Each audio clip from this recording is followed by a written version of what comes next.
1990년 10월 부산의 가을바람은 유난히 차갑고 날카로웠습니다. 당시 대한민국은 범죄와의 전쟁이 선포되기 직전 사회 전체가 급격한 성장통을 앓으며 혼란과 욕망이 뒤엉켜 있던 시기였습니다. 누구나 일확천금을 꿈꾸었지만 그 꿈의 대가는 때로는 상상할 수 없을 만큼 가혹했습니다. 평화로운 오후 4시 40분 은행 셔터가 내려갈 준비를 하던 그 찰나의 순간 부산 도심 한복판에서 대한민국 국민이라면 평생 들어볼 일 없어야 할 끔찍한 파열음이 울려 퍼졌습니다. 그것은 영화 촬영장의 효과음이 아니었습니다. 누군가의 심장을 멈추게 만드는 아주 묵직하고도 현실적인 죽음의 소리였습니다. 30년이 훌쩍 지난 지금도 그날의 비명은 부산의 낡은 골목 어딘가에 박제되어 있을지 모릅니다. 과연 그날 평범한 시민들의 일상을 찢어발긴 그 남자의 손에 들려있던 차가운 금속의 정체는 무엇이었을까요? 이 사건의 시작과 끝, 그리고 그 뒤에 숨겨진 형사들의 집요한 추적 과정을 끝까지 함께하고 싶다면 지금 바로 채널을 구독하고 여러분이 알고 싶은 사건이 있다면 댓글로 남겨주시길 바랍니다. 시계바늘을 사건 발생 3개월 전인 1990년 7월로 되돌려 보겠습니다. 모든 비극에는 전조가 있는 법입니다. 부산 거제동의 한적한 오후, 그날따라 공기는 무겁게 내려앉아 있었고 사람들의 발걸음은 나른했습니다. 그곳에는 관할 경찰서의 의뢰를 받아 금융기관을 지키는 청원경찰이 근무하고 있었습니다. 그의 허리춤에는 대한민국에서 일반인이 절대 소지할 수 없는, 그리고 소지해서도 안 되는 특별한 물건이 매달려 있었습니다. 우리는 편의상 그것을 검은 VIP 카드라고 부르겠습니다. 이 카드는 사용하는 순간 상대방을 영원히 잠재울 수 있는 무서운 위력을 가진 38구경의 묵직한 쇳덩어리였습니다. 그리고 그 안에는 6번의 기회를 의미하는 6개의 티켓이 장전되어 있었죠. 사건은 찰나의 방심에서 시작되었습니다. 청원 경찰이 잠시 근무 복장을 환복하거나 휴식을 취하기 위해 그 검은 VIP 카드가 든 벨트를 잠시 풀어두었던 아주 짧은 시간이었습니다. 누군가가 마치 그림자처럼 소리 없이 접근했습니다. 그는 주저함이 없었고 행동은 신속했습니다. 경찰이 다시 돌아왔을 때 벨트는 사라지고 없었습니다. 현장에는 지문 하나, 머리카락 한 올 남아있지 않았습니다. 그야말로 연기처럼 사라진 것입니다. 관할 경찰서에는 비상이 걸렸습니다. 단순히 지갑이나 귀금속을 도난당한 것이 아니었습니다. 이것은 언제든 누구든 강제 종료시킬 수 있는 치명적인 무기가 통제 불가능한 민간인의 손에 넘어갔다는 것을 의미했습니다. 형사들은 즉시 탐문 수사에 돌입했습니다.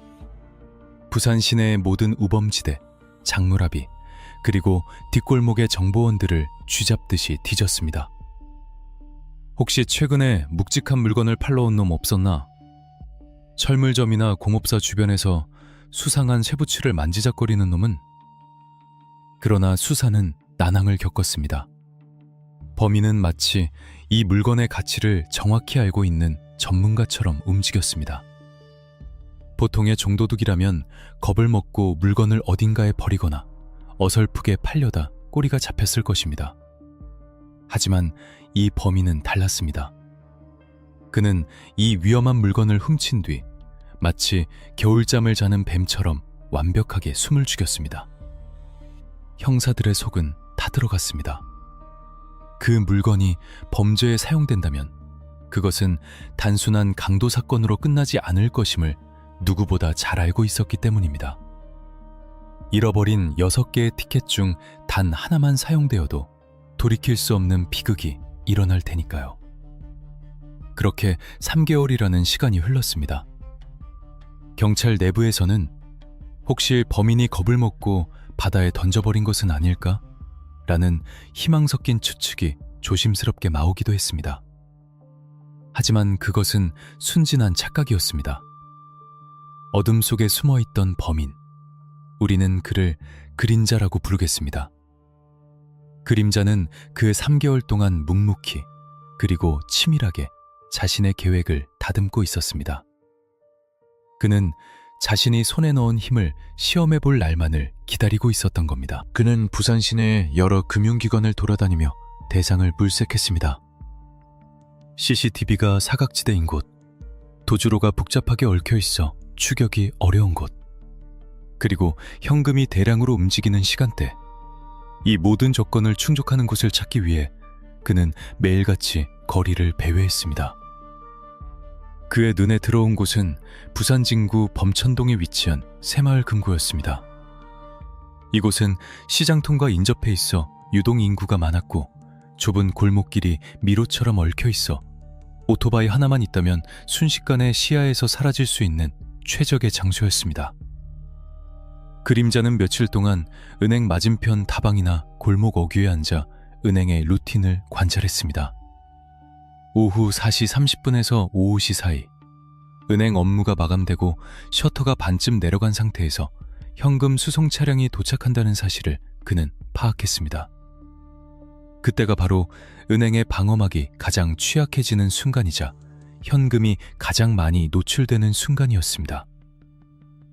10월 22일, 운명의 날이 밝았습니다. 아침부터 하늘은 흐렸고 도시는 여느 때와 다름없이 분주했습니다. 그림자는 집을 나서기 전 옷장 깊숙이 숨겨두었던 검은 VIP 카드를 꺼냈습니다. 차가운 금속의 감촉이 손끝에 닿자 그는 전율을 느꼈을지도 모릅니다. 그는 3개월 전 훔쳐낸 6개의 티켓이 실린 더 안에 양전이 들어있는지 확인했습니다. 하나, 둘, 셋, 6. 모든 준비는 끝났습니다. 그는 얼굴을 가릴 마스크와 도주에 사용할 오토바이를 준비한 뒤 범천동으로 향했습니다. 그의 심장은 두려움보다는 탐욕과 흥분으로 요동치고 있었을 겁니다. 한편 새마을 금고의 직원들은 마감 업무에 눈코 뜰 새 없이 바빴습니다. 전표를 정리하고 금고의 시제를 맞추는 일상적인 풍경이었습니다. 그들은 자신들의 머리 위로 검은 먹구름이 몰려오고 있다는 사실을 전혀 알지 못했습니다. 특히 이날 현금 수송 업무를 맡았던 보안 요원들과 은행 직원들은 평소처럼 성실하게 자신의 자리를 지키고 있었습니다. 그 중에는 곧 결혼을 앞두고 있거나 어린 자녀를 둔 가장도 있었을 것입니다. 그들에게 그날 오후는 그저 월급날을 기다리는 평범한 하루였을 뿐입니다. 오후 4시 35분, 농협 현금 수송 차량이 은행 앞에 멈춰 섰습니다. 제복을 입은 보안 요원들이 묵직한 가방을 들고 차에서 내렸습니다. 가방 안에는 수억 원에 달하는 현금과 수표가 들어있었습니다. 셔터 안쪽으로 들어가기 위해 발걸음을 재촉하던 그 순간, 골목 어귀에서 엔진 공회전 소리가 들려왔습니다. 부릉, 부릉.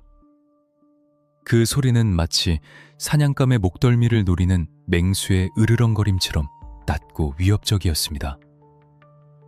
잠복하고 있던 형사들의 육감이라는 게 있습니다.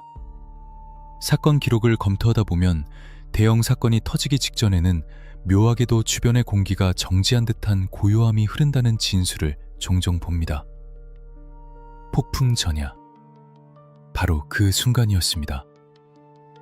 그림자는 오토바이의 시동을 끄지 않은 채 헬멧과 마스크로 얼굴을 완전히 가리고 은행 입구로 성큼성큼 걸어갔습니다.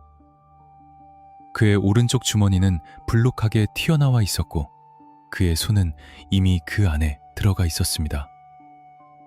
은행 로비에 있던 몇몇 고객들과 직원들은 이상한 기운을 감지하고 고개를 돌렸습니다. 저 사람 뭐야?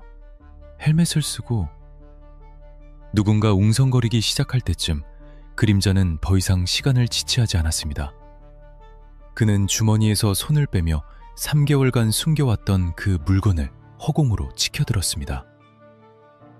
번쩍이는 쇠붙이가 형광등 불빛에 반사되어 서늘한 빛을 뿜어냈습니다. 모두 꼼짝 마! 움직이면 보낸다! 그의 목소리는 마스크에 가려 우문거렸지만 그 안에 담긴 살기는 명확했습니다. 하지만 현장에 있던 사람들은 순간적으로 현실을 부정했습니다. 대한민국 부산 한복판 은행 강도라니, 그것도 진짜처럼 보이는 물건을 들고? 사람들은 그것이 장난감이나 가스 분사기일 것이라고 생각했습니다. 아니, 그렇게 믿고 싶었을 겁니다. 그것이 비극의 서막이었습니다. 보안요원 중 한 명이 본능적으로 가방을 보호하며 앞으로 나섰습니다. 그는 자신의 임무에 충실했던 용감한 사람이었습니다. 당신 뭐야? 그거 내려놔! 보안요원의 외침이 끝나기도 전 그림자의 손가락이 미세하게 움직였습니다. 탕! 고막을 찢을 듯한 굉음이 실내를 가득 채웠습니다. 천장에 석고보드가 부서져 내리며 하얀 가루가 눈처럼 흩날렸습니다. 그것은 경고 사격이었습니다. 장난감이 아니었습니다. 진짜 화약 냄새가 코를 찔렀습니다. 로비는 순식간에 아수라장이 되었습니다. 비명소리가 터져나왔고 사람들은 바닥에 납작 엎드렸습니다. 하지만 그림자의 눈은 오직 현금 가방만을 쫓고 있었습니다. 그는 이제 남은 5개의 티켓을 누구에게 사용할지 결정해야 했습니다. 그리고 불행하게도 그의 앞에는 물러서지 않는 보안요원이 버티고 서 있었습니다. 과연 이 숨막히는 대치 상황은 어떤 결말을 맺게 될까요? 3개월 전 사라진 6개의 티켓 중 첫 번째 티켓은 천장을 향했습니다. 이제 남은 5개. 이 5개의 티켓이 부산의 운명을 어떻게 바꿔놓았을지 다음 파트에서 계속됩니다. 이 끔찍한 강도 행각의 결말과 범인을 잡기 위한 형사들의 필사적인 추격전이 궁금하다면 지금 바로 구독과 좋아요를 눌러주세요. 여러분의 관심이 묻혀진 진실을 밝히는데 큰 힘이 됩니다. 첫 번째 파열음이 남긴 이명, 제 가시기도 전 은행 안은 기이한 정적에 휩싸였습니다. 천장에서 떨어진 하얀 석고가루가 마치 눈처럼 흩날리는 그 짧은 순간, 사람들의 뇌는 눈앞의 상황을 있는 그대로 받아들이기를 거부했습니다. 영화나 드라마 촬영일 것이라는 막연한 기대, 혹은 누군가의 지독한 장난일 것이라는 희망. 하지만 코끝을 찌르는 매키한 화약 냄새는 그것이 지독히도 냉혹한 현실임을 증명하고 있었습니다. 범인의 손에 들린 검은 VIP 카드. 총구 끝에서는 희미한 연기가 피어오르고 있었고 그는 이 상황을 즐기는 듯 혹은 통제하는 듯 차가운 눈빛으로 실내를 훑었습니다. 돈 담아, 빨리. 범인의 목소리가 다시 한번 실내를 울렸습니다. 이번에는 그 무게감이 달랐습니다. 첫 번째 티켓이 천장을 뚫었다면 남은 5장의 티켓은 언제든 살아있는 생명을 향할 수 있다는 공포가 피부로 와닿았기 때문입니다. 창고 뒤에 숨죽이고 있던 직원들은 떨리는 손으로 현금 가방을 움켜쥐었습니다. 범인은 카운터 너머로 넘어가려는 제스처를 취하며 당장이라도 방아쇠를 당길 듯 위협했습니다. 이때였습니다. 새마을금고의 청원 경찰이자 이 구역의 안전을 책임지던 청년, 우리는 그를 수호자 K라고 부르겠습니다. K는 당시 20대의 건장한 청년으로 평소 책임감이 강하고 정의로운 성품으로 주변의 칭찬이 자자했던 인물이었습니다. 그는 본능적으로 알았습니다. 저자가 돈만 챙겨서 조용히 사라질 위인이 아니라는 것을. 그리고 저 위험한 물건이 통제되지 않는다면 이곳에 있는 무고한 시민들과 동료들이 다칠 수도 있다는 사실을 직감했습니다. K의 눈빛이 흔들리던 공포에서 결연한 의지로 바뀌는 데는 1초도 걸리지 않았습니다. 범인이 현금 가방을 향해 시선을 돌린 그 찰나의 템, K는 망설임 없이 몸을 날렸습니다. 맨손으로 무장 강도를 제압하려는 무모하지만 숭고한 용기였습니다. K는 범인의 팔을 낚아채며 검은 VIP 카드의 방향을 천장이나 바닥으로 돌리려 안간힘을 썼습니다. 거친 몸싸움이 벌어졌습니다. 이 자식이! 범인은 당황한 기색이 역력했지만 그는 이미 돌아올 수 없는 강을 건널 준비가 되어 있던 자였습니다. 그는 육탄전을 벌이는 와중에도 손에서 무기를 놓지 않았습니다. 두 남자의 거친 숨소리와 엉겨붙은 몸뚱이가 팽팽한 긴장감을 자아냈습니다. 은행 안에 있던 사람들은 숨조차 쉬지 못한 채 그 광경을 지켜보았습니다. 누군가 도와주러 나서야 한다는 생각은 들었지만 발이 바닥에 본드처럼 붙어 떨어지지 않았습니다. 그것이 보통 사람들의 반응입니다. 총이라는 압도적인 무력 앞에서는 이성보다 생존 본능이 앞서기 마련이니까요. 하지만 K는 달랐습니다. 그는 범인의 허리를 감싸 안고 그를 넘어뜨리려 했습니다. 만약 그때 K가 범인의 무기를 빼앗는 데 성공했다면 부산의 역사는, 아니 한 가정의 역사는 완전히 달라졌을지도 모릅니다. 그러나 운명은 잔인했습니다. 범인은 중심을 잃으면서도 냉정함을 잃지 않았습니다. 그는 K의 제압을 뿌리치기 위해 억지로 팔을 비틀었고 총구는 불행하게도 K의 복부를 향하게 되었습니다. 탕! 두 번째 파열음이 터졌습니다. 첫 번째 소리보다 훨씬 든탁하고 묵직한 소리였습니다. 격렬하게 저항하던 K의 몸이 순간 굳어졌습니다. 그의 복부에서 붉은 선혈이 배어나오기 시작했습니다. 두 번째 티켓이 사용된 것입니다. 그것은 경고장이 아닌 확실한 강제 종료 명령이었습니다. K는 고통스러운 신음과 함께 바닥으로 쓰러졌습니다. 바닥의 차가운 타일 위로 붉은 웅덩이가 빠르게 퍼져나갔습니다. 꺄! 비명소리가 다시 한번 터져나왔습니다. 하지만 범인은 쓰러진 K에게 시선조차 주지 않았습니다. 그는 인간적인 감정이 거세된 기계처럼 움직였습니다. K가 쓰러지며 느슨해진 틈을 타 범인은 재빨리 카운터 위에 놓인 현금 가방을 낚아챘습니다. 그 안에는 약 5천만 원 상당의 현금과 수표가 들어 있었습니다. 1990년 당시 5천만 원은 서울 외곽의 아파트 한 채를 살 수 있을 만큼의 거액이었습니다. 누군가의 목숨값 치고는 너무나도 가벼우면서도 누군가의 욕망을 채우기엔 충분히 무거운 금액이었습니다. 범인은 가방을 어깨에 메고 출구를 향해 뛰었습니다. 그의 발걸음에는 죄책감의 무게가 전혀 실려있지 않았습니다. 그러나 여기서 놀라운 일이 벌어졌습니다. 복부에 치명상을 입은 K가 바닥을 기어서 범인의 다리를 붙잡으려 했던 것입니다. 흐려져가는 의식 속에서도 그는 자신의 임무를, 범인을 놓쳐선 안 된다는 사명감을 놓지 않았습니다. 비록 손이 미끄러져 범인을 잡지는 못했지만 그 처절한 몸부림은 현장에 있던 다른 직원들의 가슴에 불을 지폈습니다. 범인이 회전문을 밀고 나가는 순간 은행 내부에 있던 남자 직원 2명이 몽둥이와 의자를 들고 뒤를 쫓기 시작했습니다.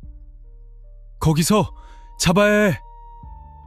공포는 분노로 바뀌어 있었습니다. 대낮에 동료가 눈앞에서 차가운 금속에 의해 쓰러지는 것을 본 그들은 더 이상 물러설 곳이 없다고 느꼈을 겁니다. 은행 밖으로 나온 범인은 미리 세워둔 오토바이로 달려갔습니다. 시동은 여전히 걸려 있었습니다. 그가 오토바이에 올라타려는 순간 뒤따라 나온 직원들이 소리를 지르며 달려들었습니다.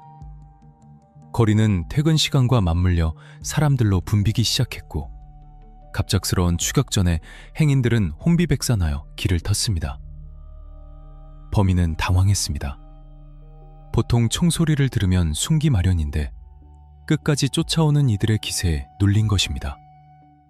그는 오토바이 핸들을 잡은 채 뒤를 돌아보며 다시 한번 검은 VIP 카드를 겨누었습니다. 이번에는 조준할 시간조차 없었습니다. 그저 추격자들을 떼어놓기 위한 위협 사격에 가까웠습니다. 탕! 세 번째 티켓이 발송되었습니다. 총알은 빗나가는 듯 했으나 추격하던 직원 중 한 명의 허벅지를 스치고 지나갔습니다. 다행히 뼈나 동맥을 건드리지는 않았지만 추격을 멈추게 하기엔 충분했습니다. 직원은 비틀거리며 주저앉았고 아스팔트 바닥에 또다시 불굴춘 자국이 새겨졌습니다. 범인은 그 틈을 타 오토바이 스로틀을 힘껏 당겼습니다. 부앙! 굉음과 함께 오토바이가 튀어나갔습니다. 그는 뒤도 돌아보지 않고 복잡한 범천동의 도로 속으로 파고들었습니다. 현장에는 쓰러진 K, 다리에 부상을 입은 동료, 그리고 공포에 질린 시민들만이 남겨졌습니다. 그 시각 부산 전역의 경찰 무전망이 뜨겁게 달아오르기 시작했습니다. 코드 제로, 코드 제로, 범천동 새마을금고 강도 발생, 용의자 총기 소지, 발포 확인됨, 사상자 발생. 지령실의 다급한 목소리가 전파를 타고 모든 순찰차에 전달되었습니다. 단순 강도가 아니었습니다.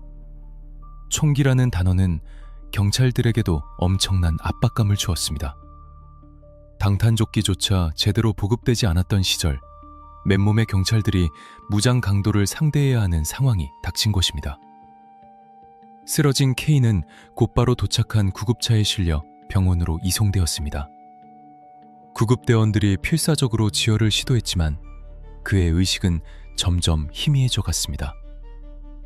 구급차의 사이렌 소리가 도시의 소음을 갈라놓았지만 범인은 이미 수많은 차량의 물결 속에 섞여 사라진 뒤였습니다. 하지만 범인은 몰랐을 것입니다. 그가 훔친 것은 단순한 돈이 아니라 부산 시민들의 분노였음에, 그리고 그가 남긴 오토바이 바퀴 자국이 곧 그를 막다른 골목으로 인도할 아리아드네의 실이 될 것임을 말입니다. 하늘은 흐렸고 도로는 꽉 막혀 있었습니다. 이것은 범인에게 기회가 될 수도, 아니면 최악의 악재가 될 수도 있는 상황이었습니다. 과연 그는 이 혼잡한 도시의 포위망을 뚫고 탈출할 수 있을까요? 아니면 예상치 못한 변수가 그를 기다리고 있을까요? 오토바이의 엔진 소리가 거칠게 으르렁거리며 부산 범천동의 좁은 도로를 집어삼킬 듯 질주했습니다. 범인, 즉 그림자는 등 뒤로 멀어지는 사이렌 소리를 들으며 일말의 안도감을 느꼈을지 모릅니다. 그의 등에는 5천만 원이라는 거액이 든 가방이 매여 있었고, 오른쪽 주머니에는 아직 3번의 기회가 남은 검은 VIP 카드가 들어 있었습니다. 그는 자신이 완벽하게 현장을 빠져나왔다고 믿었습니다. 마치 영화 속 주인공처럼 혼란스러운 도시의 틈새를 비집고 유유히 사라질 수 있을 것이라 확신했을 겁니다. 하지만 그는 간과하고 있었습니다. 범죄의 세계에서 가장 무서운 적은 경찰이 아니라 바로 예측 불가능한 변수라는 사실을 말입니다. 당시 부산의 도로 사정은 그야말로 최악이었습니다. 퇴근 시간이 가까워지면서 도로는 쏟아져 나온 차량들로 동맥경화에 걸린 듯 꽉 막혀 있었습니다. 그림자는 요리조리 차량 사이를 비집고 달렸지만 초조함이 그의 판단력을 흐리게 만들었습니다. 쫓기는 자의 심장 박동은 롤러코스터처럼 요동쳤고 핸들을 쥔 손은 땀으로 흥건했습니다. 사고는 순식간에 일어났습니다. 교차로에서 급하게 방향을 틀던 오토바이가 중심을 잃고 미끄러진 것입니다. 쿼당! 거친 금조금과 함께 오토바이가 아스팔트 위를 뒹굴었습니다. 범인 역시 바닥으로 내동댕이 쳐졌습니다. 다행인지 불행인지 그는 크게 다치지 않았습니다. 아드레날린이 고통을 마비시켰기 때문이겠죠. 하지만 이 사고로 인해 그의 완벽했던 도주 계획에 균열이 가기 시작했습니다. 오토바이는 시동이 꺼져버렸고 주변의 시선이 그에게 쏠리기 시작했습니다. 넘어진 오토바이, 헬멧을 쓴 수상한 남자, 그리고 그가 필사적으로 끌어안고 있는 가방. 누가 봐도 의심스러운 상황이었습니다. 저 사람 괜찮나? 지나가던 시민들이 걱정스런 마음에 다가오려 했지만 그림자는 벌떡 일어나 뒷걸음질 쳤습니다. 그의 손은 다시 주머니 속 차가운 금속을 향해 갔습니다. 그는 오토바이를 다시 일으켜 세울 시간이 없다는 것을 직감했습니다. 멀리서 경찰차의 사이렌 소리가 점점 더 선명해지고 있었기 때문입니다. 그 소리는 마치 굶주린 늑대떼가 사냥감을 향해 포위망을 좁혀오는 듯한 공포감을 주었습니다. 그는 결단을 내려야 했습니다. 도로 위에 멈춰선 수많은 자동차들. 그에게는 저것들이 그저 도주를 위한 소모품으로 보였을 겁니다. 그는 무작정 도로 한복판으로 뛰어들었습니다. 그리고 정차해 있던 승용차 한 대, 흰색 엑셀 차량을 향해 돌진했습니다. 운전석 창문을 거칠게 두드리며 그는 소리쳤습니다. 문 열어! 내려! 운전자는 영문도 모른 채 공포에 질려 차 문을 잠그려 했지만 그림자가 창문에 들이댄 검은 VIP 카드의 청구를 보고 얼어붙고 말았습니다. 유리를 뚫고 들어올 것 같은 살기. 운전자는 살기 위해 차를 버리고 뛰쳐나갔습니다. 이것은 명백한 2차 범죄였습니다. 강도 살인 미수에 이어 차량 팔찌까지. 그는 이제 브레이크 없는 기관차처럼 폭주하고 있었습니다. 탈취한 승용차에 올라탄 그림자는 엑셀을 밟았습니다. 부앙! 하지만 차는 얼마 가지 못했습니다. 이것이 바로 부산의 악명 높은 러시아워였습니다. 앞, 뒤 좌우가 꽉 막힌 도로 위에서 승용차는 그저 덩치 큰 고철 덩어리에 불과했습니다. 오토바이였다면 갓길로라도 빠져나갔겠지만 승용차는 도간에 든 쥐나 다름없었습니다. 그는 핸들을 내리치며 욕설을 내뱉었을 겁니다. 자신의 앞길을 막는 수많은 시민들이 야속했겠지만 사실 그것은 하늘이 내린 창벌이었습니다. 정의의 여신이 그가 도망가지 못하도록 도시 전체를 멈춰 세운 것 같았으니까요. 그 시각 경찰 상황실의 무전은 터질 듯 폭주하고 있었습니다. 용의자 오토바이 사고 후 차량 팔취, 흰색 승용차, 범천동 교차로에서 서면 방향으로 이동 중인 것으로 추정. 전 순찰차는 주요 길목을 차단하고 검문에 응하라. 용의자는 총기를 소지하고 있다. 다시 알린다. 실탄이 장전된 총기다. 접근 시 극도로 주의할 것. 부산진 경찰서 소속 형사들과 지구대 순찰 요원들은 방탄복도 제대로 갖추지 못한 채 현장으로 달려갔습니다. 그들에게 주어진 정보는 단 하나. 범인이 언제든 발포할 준비가 되어 있다는 것. 하지만 그들은 물러서지 않았습니다.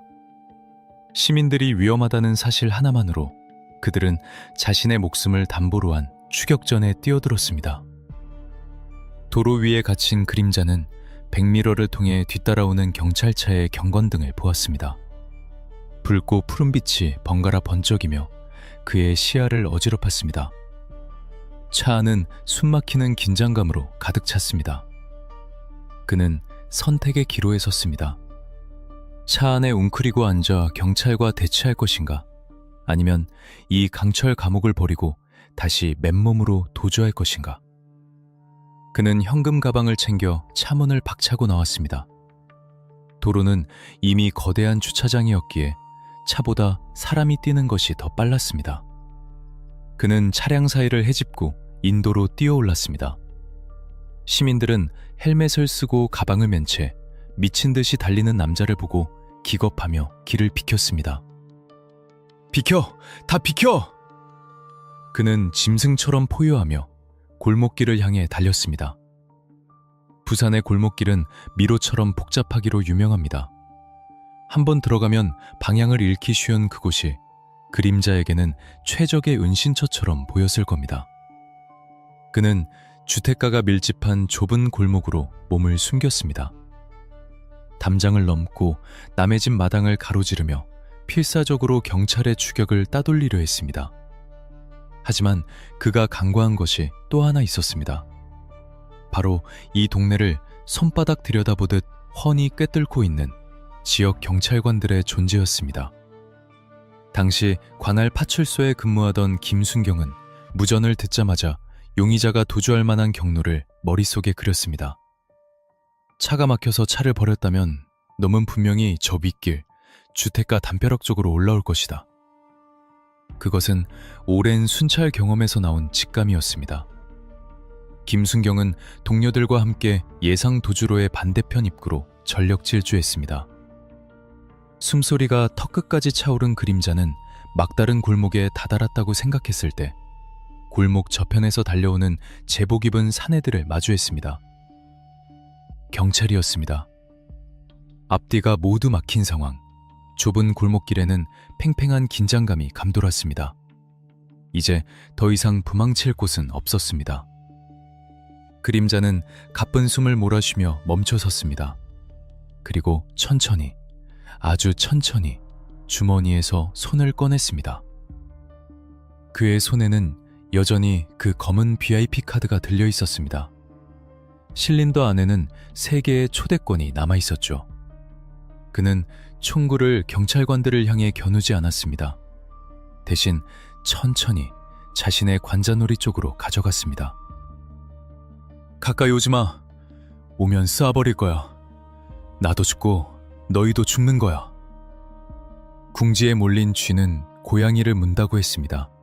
하지만 지금 이 쥐는 스스로를 볼모로 잡고 최후의 인질극을 벌이려 하고 있었습니다.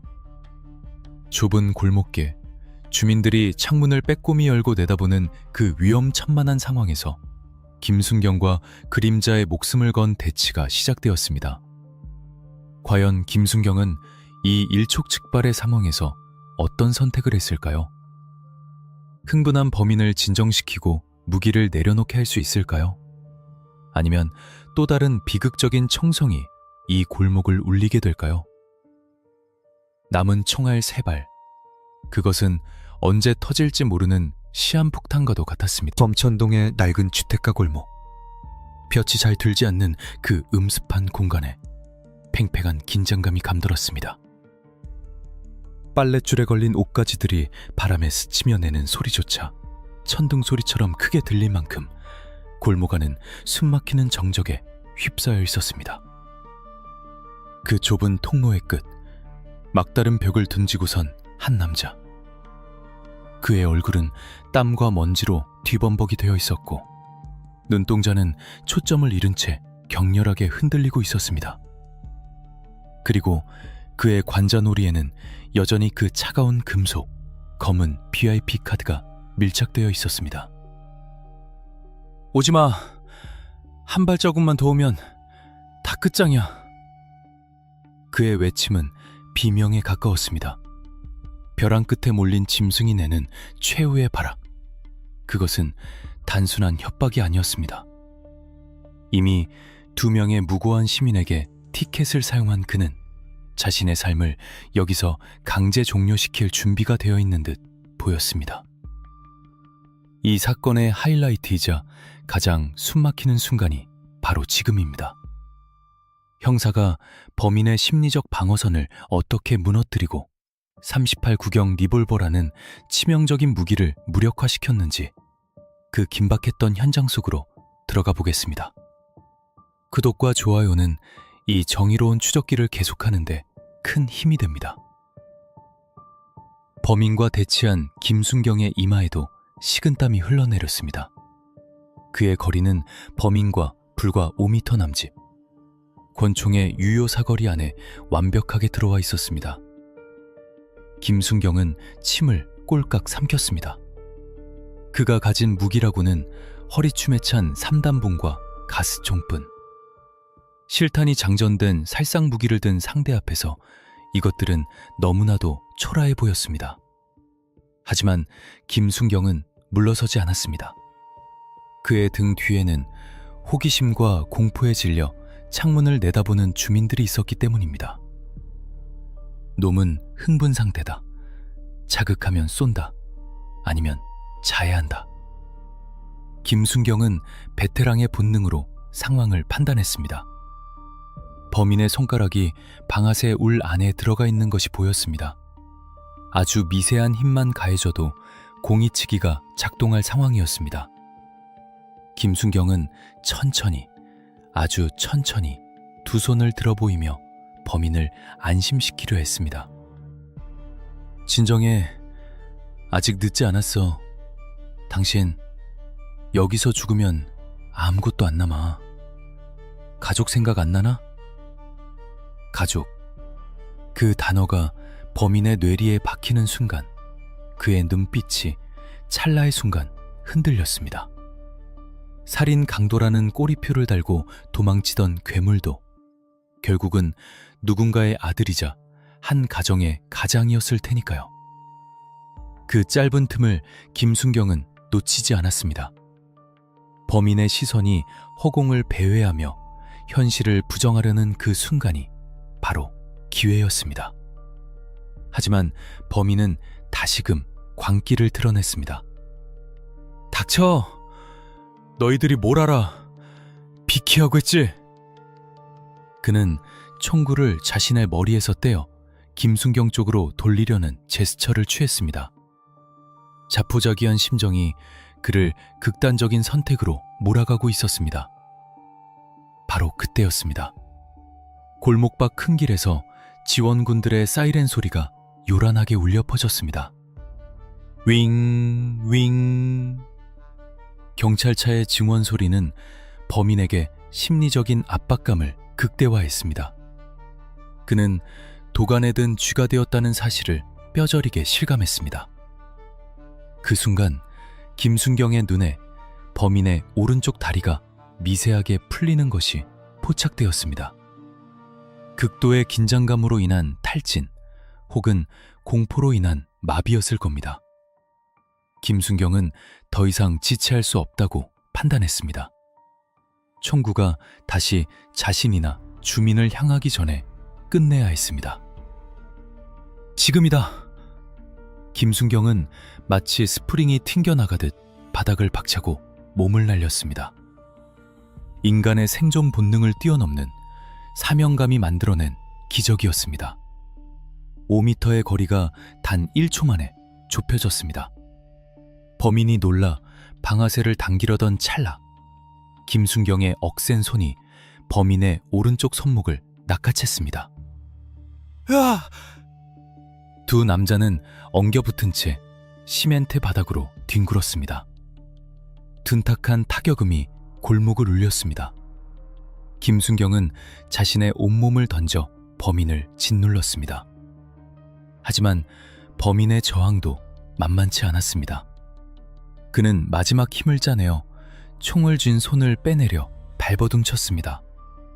총구는 춤을 추듯 하늘과 땅 그리고 두 사람의 몸 사이를 오갔습니다. 만약 이때 격발이 일어났다면 김순경의 생명은 장담할 수 없었을 것입니다. 손 놔! 총 버려! 김순경은 범인의 손목을 으스러뜨릴 기세로 꺾었습니다. 뼈가 비틀리는 고통에 범인의 소나귀 힘이 빠지기 시작했습니다. 툭!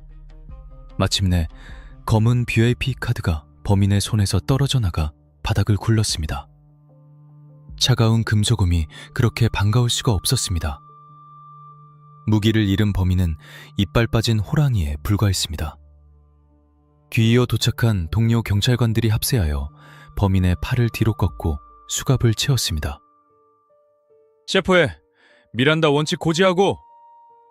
당신을 강도 살인 및 총포 도검 화약류 당적법 위반 혐의로 체포한다. 변호사를 선임할 수 있고. 범인은 바닥에 얼굴이 처박힌 채 거칠게 숨을 몰아쉬었습니다. 그의 얼굴에는 흙먼지와 핏자국이 엉겨붙어 있었고 눈빛에는 패배감과 허무함이 가득했습니다. 경찰관 중 한 명이 바닥에 떨어진 미볼벌을 조심스럽게 수거했습니다. 실린더를 열어 확인한 결과 탄환은 단 2발이 남아 있었습니다. 6발 중 4발 사용, 남은 건 2발. 그 2발 중 하나는 김순경을 향했을 수도, 아니면 범인 자신을 향했을 수도 있었습니다. 정말 간발의 차이로 최악의 비극을 막아낸 것입니다. 범인이 제압되자 숨죽이고 있던 골목의 공기가 다시 흐르기 시작했습니다. 창문 너머로 지켜보던 주민들이 하나둘 밖으로 나왔습니다. 잡았다! 경찰관님이 잡았어! 안도의 한숨과 박수 소리가 터져나왔습니다. 김순경은 흙투성이가 된 제복을 털며 일어섰습니다. 다리가 후들거리고 손이 떨려왔지만 그것은 두려움 때문이 아니라 모든 에너지를 쏟아부은 후 찾아오는 격한 탄력감 때문이었을 겁니다. 그는 바닥에 떨어진 돈가방을 확인했습니다. 5천만 원. 누군가의 목숨과 맞바꾸려 했던 그 돈은 끈 하나 풀리지 않은 채 고스란히 그 자리에 있었습니다. 범인은 즉시 부산 진경찰서 형사계로 압송되었습니다.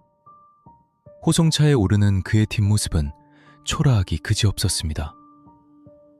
3개월간의 치밀한 계획, 대낮에 대담한 범행, 그리고 영화 같은 도주극.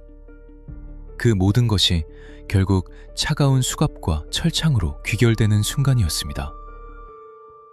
경찰서 조사실의 무거운 철문이 닫히고 이제 본격적인 심리전이 시작될 차례였습니다.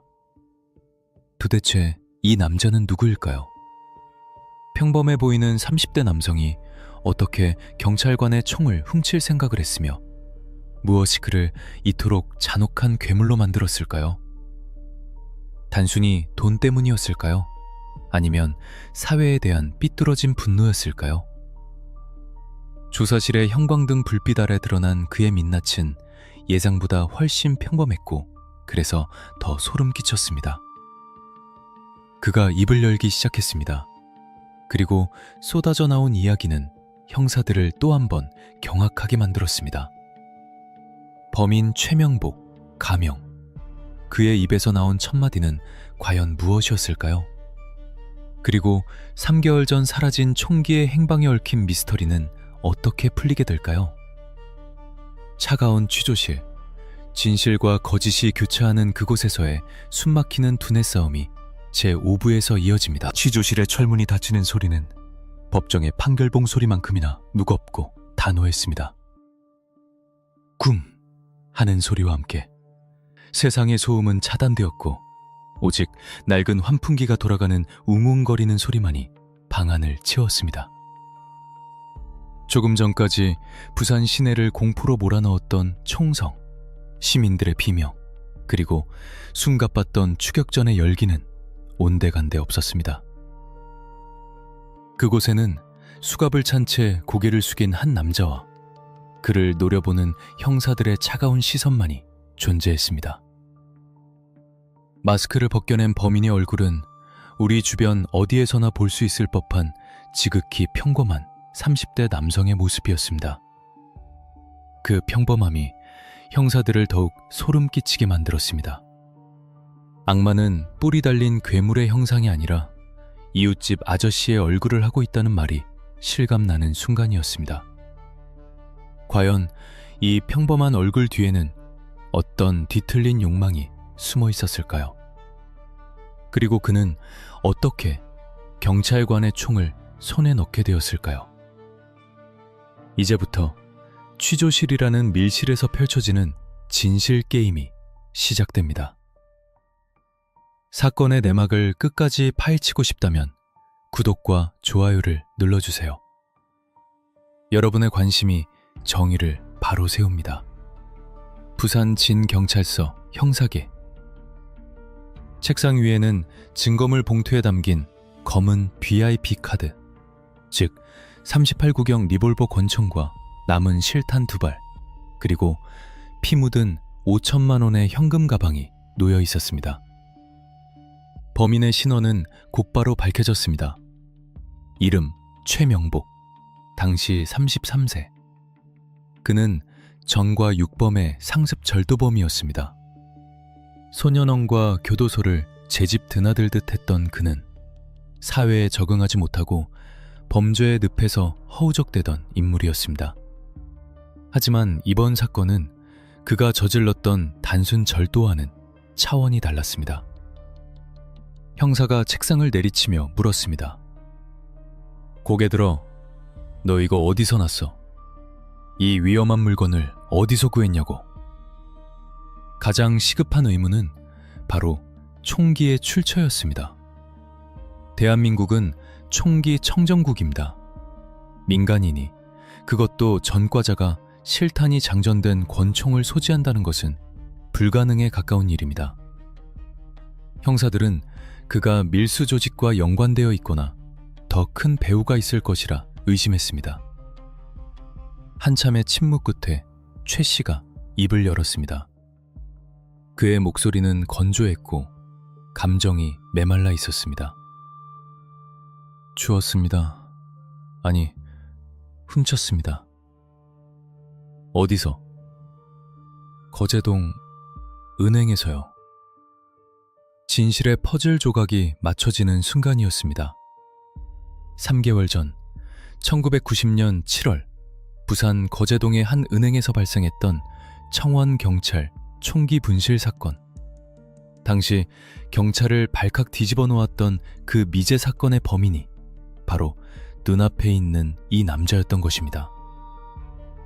최 씨의 진술에 따르면 그는 7월의 어느 무더운 날 우연히 은행에 들렀다가 청원경찰이 잠시 자리를 비우며 장비 벨트를 허술하게 놓아둔 것을 목격했습니다.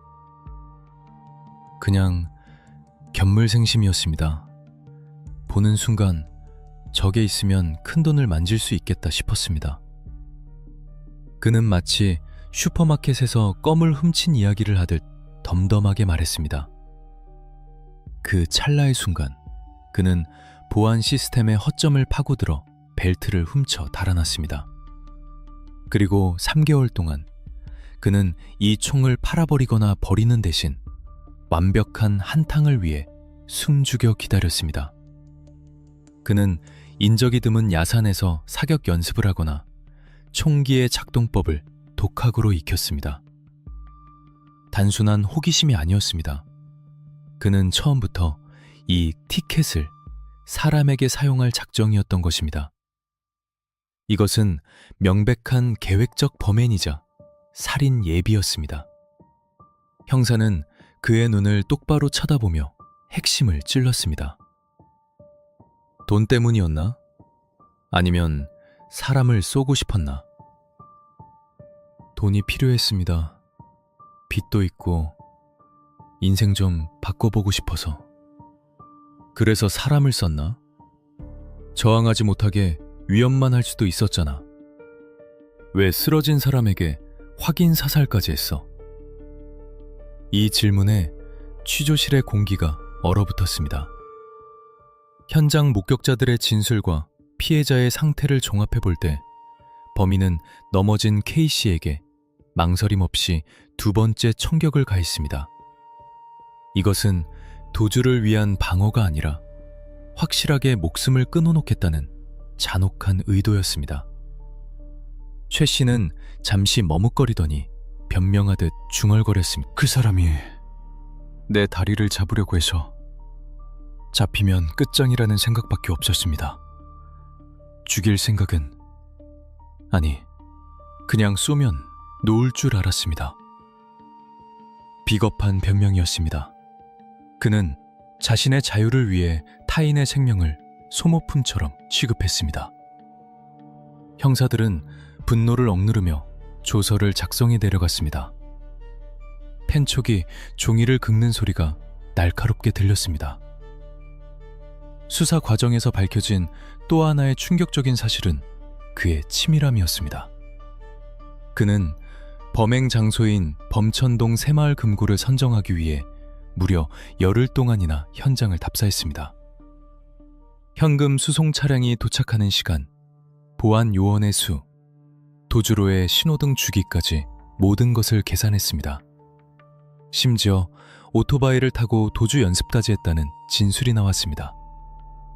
그가 우발적으로 범행을 저지른 것이 아니라 마치 영화 시나리오를 쓰듯 모든 장면을 연출하고 기획했다는 증거였습니다. 그럼 공범은 밖에서 망보던 놈이 있잖아. 형사들은 공범의 존재를 의심했습니다.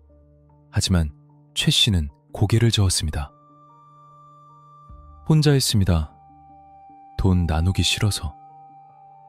탐욕. 그 끝없는 탐욕이 그를 고립된 괴물로 만들었습니다. 5천만 원을 독차지하기 위해 그는 혼자서 계획하고 혼자서 실행하고 결국 혼자서 파멸했습니다. 조사 결과 그는 훔친 돈으로 빚을 갚고 유흥비로 탕진하며 호화로운 생활을 꿈꾸었던 것으로 드러났습니다. 그 헛된 꿈을 위해 성실하게 일하던 한 청년의 미래와 한 가정의 행복을 송두리째 앗아간 것입니다. 취조가 길어질수록 형사들은 무력감과 분노를 동시에 느꼈습니다. 그가 죄책감을 느끼는 기색이 전혀 보이지 않았기 때문입니다. 그는 피해자가 사망했다는 소식을 듣고도 그저 재수가 없었다는 식의 태도를 보였습니다. 그에게 인간의 목숨은 5천만 원이라는 현금 다발보다 가벼운 것이었을까요? 다음 날 언론은 대서특필했습니다. 부산 새마을금고 강도 살인범 검거, 전과 육범의 30대. 도난당한 권총, 결국 살인 흉기로 돌아와. 세상은 경악했습니다. 치안 부재에 대한 비판과 함께 총기 관리 소홀에 대한 책임론이 들끓었습니다. 하지만 그 무엇보다 사람들의 가슴을 아프게 한 것은 목숨을 걸고 범인을 막아섰던 청원경찰 K씨의 안타까운 희생이었습니다. 경찰은 최 씨에 대한 조사를 마치고 구속영장을 신청했습니다. 혐의는 강도살인, 특수공무방해 치상, 총포도검 화약류 등 단속법 위반. 법정 최고형이 불가피한 중죄들이 줄줄이 나열되었습니다. 이제 남은 절차는 하나, 현장 검증이었습니다. 범죄를 저질렀던 그 장소에서 그가 어떻게 행동했는지 똑같이 재현하는 과정. 그것은 유족들에게는 피를 토하는 고통의 시간이지만 범죄를 입증하기 위해서는 반드시 거쳐야 할 과정이었습니다. 수갑을 차고 포승줄에 묶인 채 다시 범천동 골목에 서게 될 최명복. 과연 그는 분노한 시민들 앞에서 어떤 표정을 지을까요? 그리고 그 현장에서 밝혀질 또 다른 디테일은 무엇일까요? 차가운 이성의 법과 뜨거운 감정의 정의가 충돌하는 현장 검증. 그리고 대한민국 사법부가 그에게 내린 최후의 심판이 궁금하다면 다음 이야기를 주목해주세요.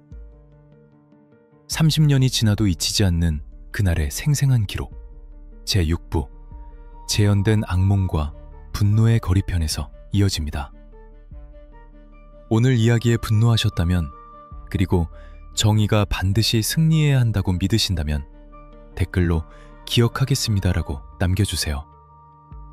여러분의 기억이 피해자를 위로하는 가장 큰 힘이 됩니다. 범죄가 일어난 현장은 말이 없습니다.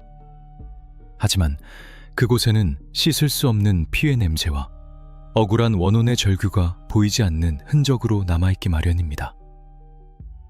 수갑을 찬 범인이 다시 그 자리에 섰을 때 과연 그는 무엇을 느꼈을까요?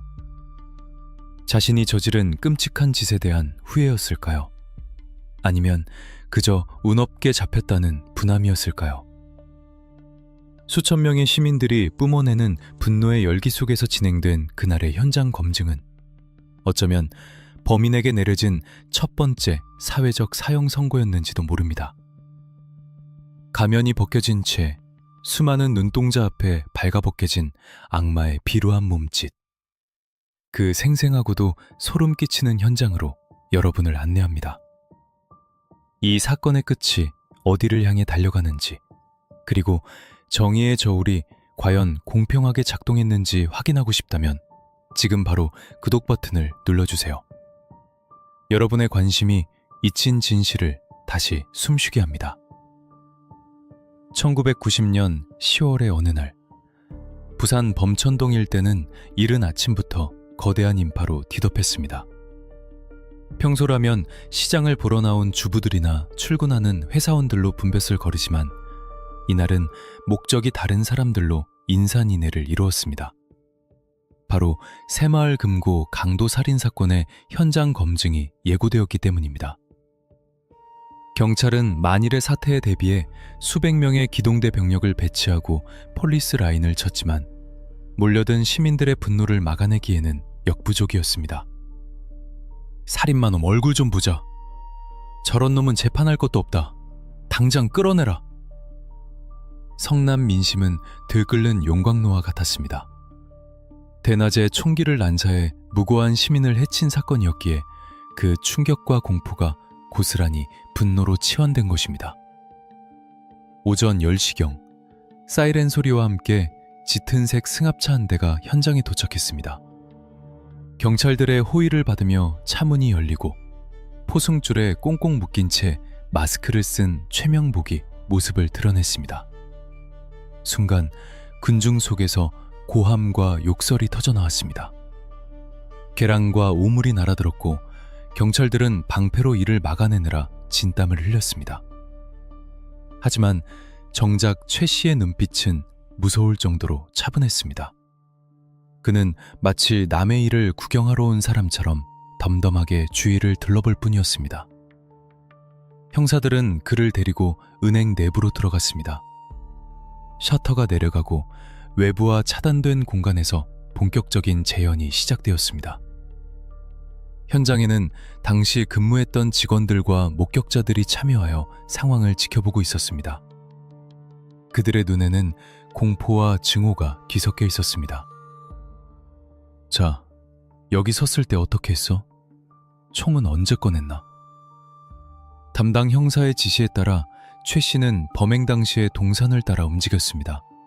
그는 주머니에서 가상의 무기, 그를 꺼내드는 신용을 했습니다. 이렇게 천장을 향해 한 발 쐈습니다. 그의 손짓은 주저함이 없었습니다. 마치 어제 연습한 연극대사를 읊는 배우처럼 동작 하나하나가 기계적이었습니다. 천장에 부서진 석고 보드 자국이 여전히 선명했습니다. 그리고 이어진 장면은 모두를 숨죽이게 만들었습니다. 바로 용감했던 청원경찰 K씨와의 몸싸움 장면이었습니다. 대역을 맡은 경찰관이 달려들자 최 씨는 그를 뿌리치는 신용을 하며 다시 한번 방아쇠를 당기는 흉내를 냈습니다. 몸을 잡기에 떼어내려고 비틀다가 쐈습니다. 그의 진술은 너무나도 건조했습니다. 사람의 목숨이 끊어지는 순간을 재현하면서도 그의 목소리에는 단 1g의 떨림도 없었습니다. 형사들은 그의 태도에서 섬뜩함을 느꼈습니다. 보통의 범죄자들은 현장 검증 때 죄책감에 무너지거나 적어도 괴로워하는 척이라도 합니다. 하지만 최 씨는 달랐습니다. 그는 자신이 어떻게 움직였는지, 가방을 어떻게 낚아챘는지 아주 디테일하게 설명하며 잘못된 부분을 스스로 수정하기도 했습니다. 그것은 반성이 아닌 복귀에 가까웠습니다. 은행 내부 검증이 끝나고 이제 외부 도주 경로를 재현할 차례였습니다. 그가 다시 밖으로 나오자 시민들의 야유 소리는 더욱 거세졌습니다. 그는 미리 준비된 오토바이에 올라타는 신용을 했습니다. 뒤에서 직원들이 쫓아왔잖아. 그때는 어떻게 했어? 최 씨는 오토바이 핸들을 잡은 채 고개를 뒤로 돌리며 가상의 총구를 뒤따라오는 사람들에게 겨누었습니다. 오지 말라고, 위협하려고 쐈습니다. 세 번째 티켓이 발사된 순간이었습니다.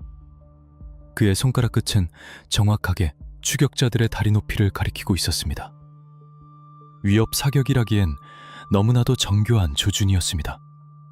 이를 지켜보던 시민들 사이에서 탄식이 흘러나왔습니다. 저 짐승만도 못한 놈. 이어지는 재현 장소는 그가 오토바이 사고를 낸 교차로와 차량을 탈취했던 도로 위였습니다. 경찰은 도로를 부분 통제하고 당시 상황을 재구성했습니다. 최 씨는 넘어진 오토바이를 버리고 승용차 운전자를 위협해 차를 빼앗는 과정을 태연하게 연기했습니다. 차가 막혀서 그냥 보이는 차 아무거나 잡았습니다. 그에게 시민의 재산과 안전은 자신의 도주를 위한 도구에 불과했음을 다시 한번 확인하는 순간이었습니다. 마지막 코스는 그가 경찰과 대치했던 좁은 골목길이었습니다. 김순경이 목숨을 걸고 그를 덮쳤던 바로 그곳. 최 씨는 막다른 벽에 등을 기대고 총구를 자신의 머리에 겨누는 신용을 했습니다. 경찰이 오면 쏴버리겠다고 했습니다. 죽어버리려고 했습니다. 형사가 물었습니다. 진짜 죽을 생각이었나? 아니면 쇼였나? 최 씨는 잠시 침묵하더니 묘한 표정으로 대답했습니다. 모르겠습니다. 그냥 잡히기 싫었습니다. 이 마지막 대답이 시사하는 바는 컸습니다. 그가 자살을 시도하려 했던 것조차 어쩌면 형량을 줄이거나 경찰의 접근을 막기 위한 철저한 계산이었을지도 모른다는 의심을 품게 만들었습니다. 김순경의 대역을 맡은 경찰관이 그를 제압하는 장면을 끝으로 현장 검증은 마무리되었습니다. 약 1시간에 걸친 악몽의 재현이 끝나는 순간이었습니다. 다시 호송차에 오르는 최명복의 등 뒤로 피해자 K씨 유가족의 오열이 들려왔습니다. 내 아들 살려내라. 저 살인마놈. 어머니의 절규는 현장에 있던 모든 이들의 가슴을 후벼 팠습니다. 하지만 최 씨는 단 한 번도 유가족 쪽을 쳐다보지 않았습니다. 그는 고개를 숙인 채 서둘러 차 안으로 사라졌습니다. 차 문이 닫히고 그는 다시 경찰서 유치장이라는 안전한 곳으로 돌아갔습니다. 남겨진 것은 평생 지울 수 없는 상처를 아는 유가족과 불안과 분노에 떠는 시민들이었습니다. 형사들은 현장 검증을 통해 확신을 얻었습니다. 이 사건은 우발적인 사고가 아닌 철저하게 계획된 의도적 살인이라는 것을. 그가 보여준 침착함과 정확한 동작들은 그가 범행 당시 심신미약 상태가 아니었음을 증명했습니다. 그는 자신이 무엇을 하고 있는지 정확히 알고 있었고 그 결과를 예측하면서도 방아쇠를 당겼던 것입니다. 경찰 수사는 이제 마무리 단계에 접어들었습니다. 증거는 차고 넘쳤습니다. 사라진 총기, 탄도 검사 결과, 목격자 진술, 그리고 범인의 자백과 현장 검증까지 모든 화살표가 그를 가리키고 있었습니다. 이제 공은 검찰 그리고 법원으로 넘어갔습니다. 하지만 법정으로 가는 길목에서 우리는 또 다른 질문을 던져야 합니다. 도대체 33세의 최명복은 왜 이런 괴물이 되었을까요? 단순히 돈이 필요해서? 아니면 사회에 대한 반감 때문에? 그의 과거 행적을 추적하던 프로파일러들과 형사들은 그의 인생 궤적에서 몇 가지 흥미롭고도 씁쓸한 지점을 발견하게 됩니다. 그가 범죄의 길로 들어서게 된 계기, 그리고 교도소를 전전하며 그가 배운 것이 교화가 아닌 더 큰 범죄의 기술이었다는 불편한 진실. 다음 파트에서는 범인의 심리 상태와 그가 살아온 삶의 궤적을 심층 분석합니다. 그리고 대한민국 사법부가 이 냉혹한 살인마에게 어떤 판결을 내렸는지 그 엄중한 심판의 날을 조명해 보겠습니다. 사람은 태어날 때부터 악마였을까요? 아니면 사회가 그를 괴물로 길러낸 것일까요? 범죄 심리학자들은 최명복의 인생 궤적을 분석하며 깊은 탄식을 내뱉었습니다. 33세라는 젊은 나이. 하지만 그의 이력서인 범죄 경력 조에서는 이미 빽빽하게 채워져 있었습니다. 전과 6범. 그의 20대는 교도소 담장 안에서 흘러갔고 그곳은 그에게 반성의 장소가 아닌 더 큰 범죄를 모의하고 학습하는 범죄의 학교였음이 드러났습니다. 과연 무엇이 그를 총기를 든 살인마로 만들었을까요? 그리고 대한민국 사법부는 이 전대미문의 사건에 대해 어떤 판결을 내렸을까요? 이제 사건의 하이라이트인 법정 공방과 충격적인 판결의 순간으로 들어갑니다. 정의가 어떻게 완성되는지 지켜보고 싶다면 구독과 좋아요를 눌러주세요. 여러분과 함께 끝까지 가겠습니다. 수사 과정에서 드러난 최명복의 삶은 실패한 인생의 정형이었습니다. 그는 불우한 가정 환경에서 자라나 일찍이 가출을 감행했고 생계를 위해 절도와 강도를 일삼으며 소년원과 교도소를 전전했습니다. 사회에 나올 때마다 그는 새 삶을 다짐했을지 모르지만 전과자라는 낙인은 그를 다시 어두운 뒷골목으로 밀어넣었습니다. 그에게 세상은 높고 견고한 벽이었고 그 벽을 넘을 수 있는 유일한 방법은 성실한 노동이 아니라 한방이라는 왜곡된 신념이었습니다. 특히 주목할 점은 범행 시점이었습니다. 1990년 10월 13일, 당시 노태우 대통령은 범죄와 폭력에 대해 전쟁을 선포한다 라는 담화문을 발표하며 범죄와의 전쟁을 공식화했습니다. 공권력을 총동원해 민생 치안을 확립하겠다는 국가적 의지가 최고조에 달해 있던 시기였습니다. 그런데 그 선포가가 있은 지 불과 9일 만인 10월 22일, 최명복은 마치 정부를 비웃기라도 하듯 대낮 도심 한복판에서 총기를 난사했습니다.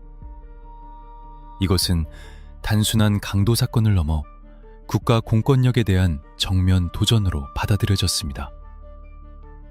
검찰은 그를 기소하며 단호한 입장을 취했습니다. 피고인은 사전에 치밀하게 범행을 계획했고 공권력을 상징하는 경찰의 무기를 탈취하여 범행 도구로 사용했다. 또한 저항하는 피해자를 조준사격하여 잔혹하게 살해하고 도주 과정에서 불특정 다수에게 총격을 가하는 등 그 죄질이 극히 불량하다. 이는 사회의 안녕을 파괴하는 테러 행위와 다를 바 없다.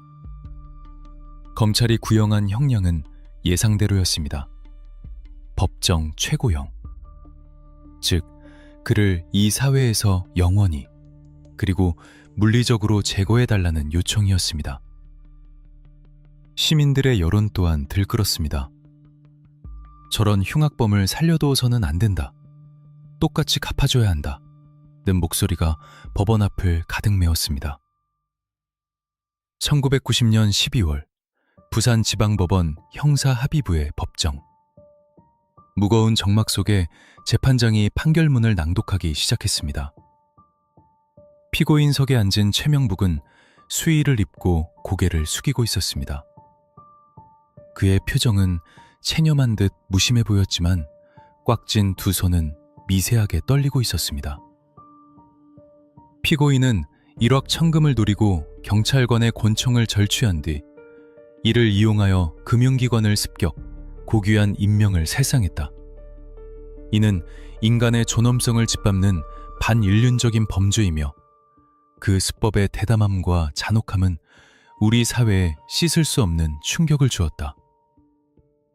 재판장의 목소리가 법정을 울렸습니다. 그리고 이어진 주문을 피고인 최명복을 사형에 처한다. 대한민국 사법부는 그에게 영원한 편도 티켓을 발부했습니다. 1심 판결 이후 항소와 상고가 이어졌지만 1991년 대법원은 원심을 확정했습니다. 재판부는 피고인의 불우한 성장 과정을 참작하더라도 그가 저지른 범죄의 결과가 너무나 참혹하고 피해 복구가 불가능하다는 점에서 극형이 불가피하다고 판시했습니다. 이로써 그는 미결수라는 꼬리표를 떼고 집행 날짜만을 기다리는 사형수의 신분이 되었습니다. 판결이 확정되던 날 피해자 K씨의 어머니는 법정 밖에서 오열했습니다. 판사님, 감사합니다. 우리 아들 이제 편히 눈 감겠네. 하지만 범인의 목숨을 거둔다 한들 죽은 아들이 다시 돌아올 수는 없는 노릇이었습니다. 그것은 정의의 실현인 동시에 남겨진 자들에게는 또 다른 슬픔의 확인이었습니다. 최명복은 부산 구치소 독방에 수감되었습니다. 1.5평 남짓한 좁은 방, 새창살 너머로 들어오는 작은 햇빛만이 그가 볼 수 있는 세상의 전부였습니다. 그는 그곳에서 죽음의 공포와 싸워야 했습니다. 매일 아침 교도관의 발자국 소리가 들릴 때마다 오늘이 그날일까? 라는 공포에 떨어야 하는 삶.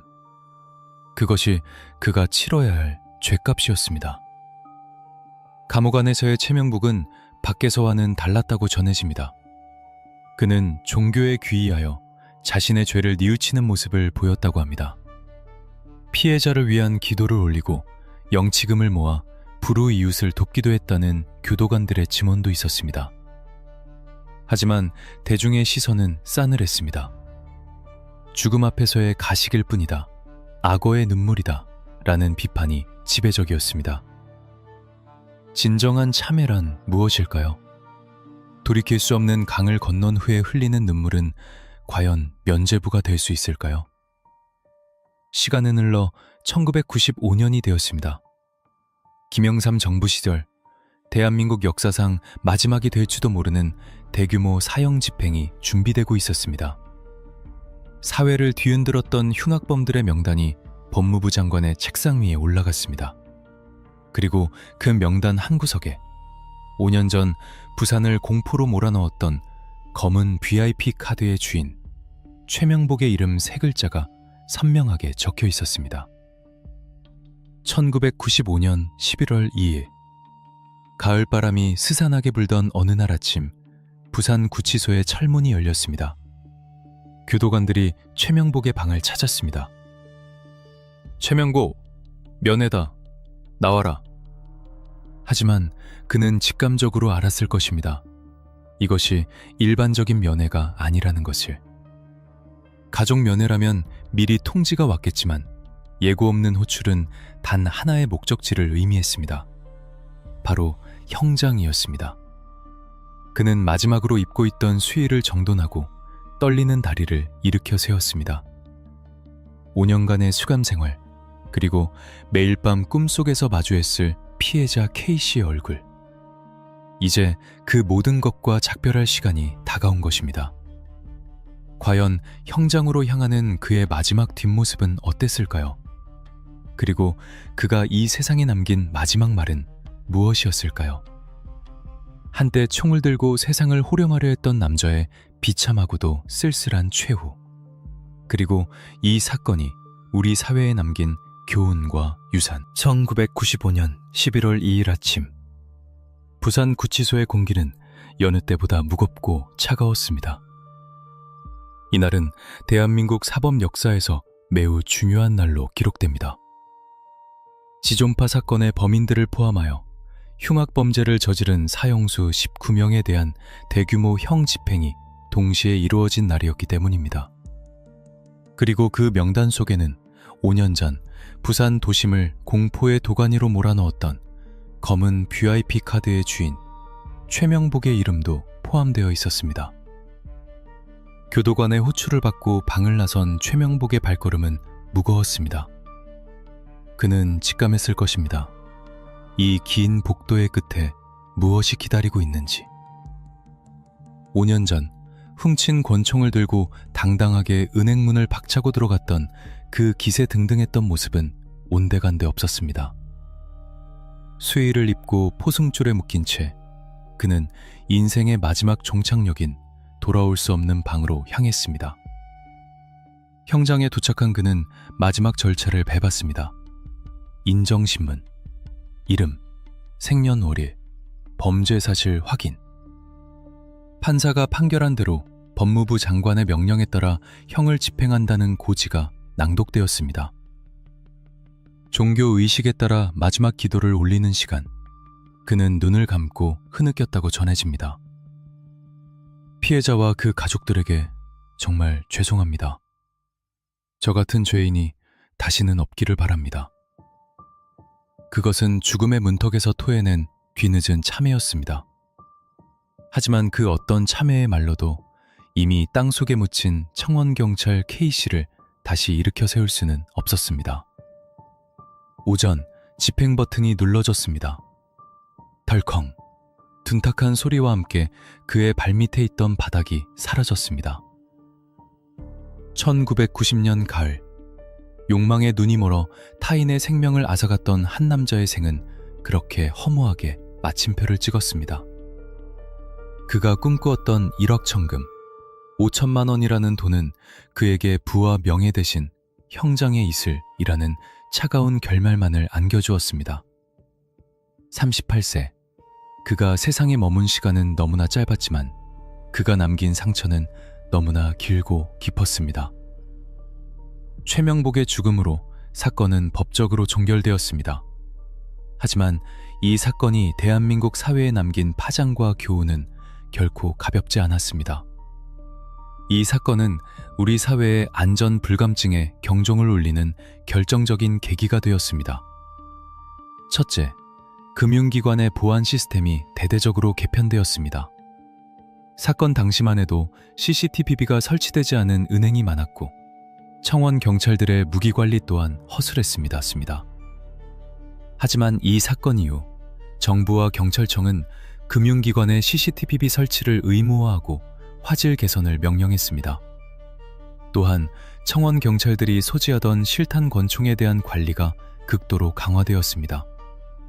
실탄 대신 가스총이나 전기 충격기 등 비살상 제압 장비가 보급되기 시작한 것도 이 무렵부터입니다.